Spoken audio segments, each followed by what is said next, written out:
একদিন গ্রামের এক ছোট সবজির বাগানে বাস করত এক কুমড়ো আর এক আলু। কুমড়ো ছিল গোলগাল আর হাসি খুশি, আর আলু ছিল একটু মাটির নিচে লুকিয়ে থাকা, চুপচাপ আর ভাবুক। দুজনেই ছিল খুব ভালো বন্ধু। প্রতিদিন তারা গল্প করত, রোদ পোহাত আর পাখিদের গান শুনত। কুমড়ো ওপরে থেকে আকাশ দেখতে পেত, আর আলু মাটির ভিতর থেকে পৃথিবীর নাড়ি টের পেত। তাদের বন্ধুত্বে কোনো দূরত্ব ছিল না।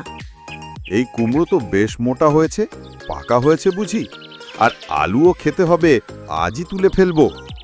এই কথা শুনে কুমড়ো কাঁপতে লাগলো, আর আলু তো আরও ভেতরে ঢুকে পড়ল ভয়ে। ভয় পাস না বন্ধু, আমি কিছু একটা করব। সেই রাতে ঝড় উঠল। কুমড়ো নিজের ডাল ছিঁড়ে ফেলল, যাতে মালির নজর না পড়ে, আর আলুও নিজের চারপাশে মাটি ঢেলে দিল, যাতে কেউ বুঝতে না পারে ও কোথায় আছে।